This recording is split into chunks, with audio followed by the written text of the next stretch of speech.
Video রাখ, সাংবাদিকদেরকে আমার সাথে ভিডিও রাখ।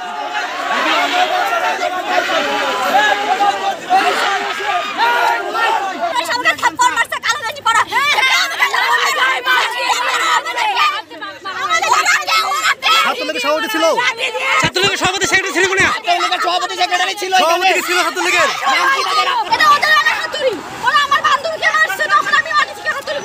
আমাদের বোনের উপর অত্যাচার করেছে, আমাদের বোন দুইজন অসুস্থ হয়ে গেছে। আমরা এ ধরনের আশা করে জাহাঙ্গীরনগর শিক্ষার্থী হিসেবে কাম্য করি নাই। সরকার লাঠিয়াল বাহিনী দিয়ে আমাদের যৌক্তিক আন্দোলনকে ভিন্ন খাতে প্রভাবিত করার চেষ্টা করতেছে। জাহাঙ্গীরনগরের শিক্ষার্থীরা বসে থাকবে না।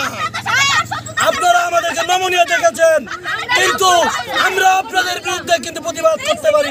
যখন বটতলায় আসি তখনই ছাত্রলীগের গুন্ডারা আমাদের উপরে হামলা করে, লাঠিসোঁটা সহ। আপনারা দেখতে পাচ্ছেন ওখানে আমাদের অনেক বোনরা আহত হয়েছে, আমরা অনেকে আহত হয়েছি।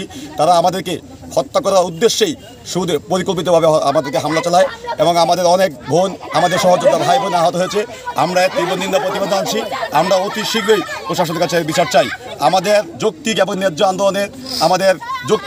আন্দোলনে তারা কেন হামলা করলো, এই সন্ত্রাসী কর্মকাণ্ডের আমরা তীব্র প্রতিবাদ জানাচ্ছি এবং এর বিচার চাই। এই যে হত্যা চেষ্টা, এর বিচার করতে হবে, এই স্বাধীন বাংলার বুকে করতে হবে। আর এই বিচার না হওয়া পর্যন্ত আমরা এই রাস্তা থেকে যাচ্ছি না। আমরা আমাদের দাবি ছেড়ে এত সহজে যাচ্ছি না। যতক্ষণ না দাবি আদায় হয় ততক্ষণ পর্যন্ত আমরা রাস্তায় থাকছি।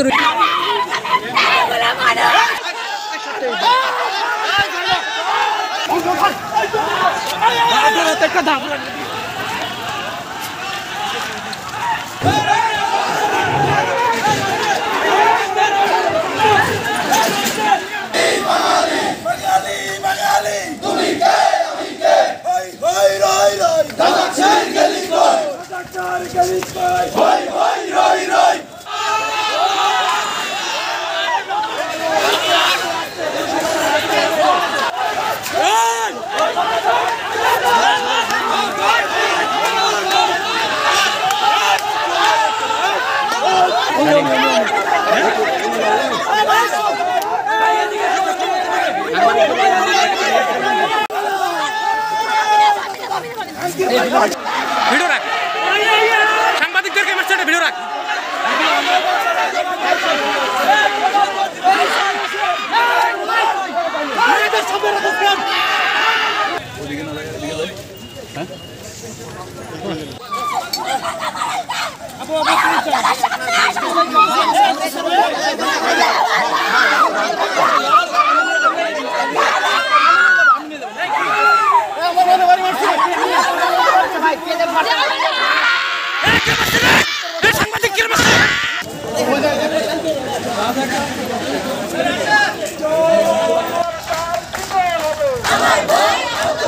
আমাদের উপর হামলা চালে জবাব চাই দিতে হবে।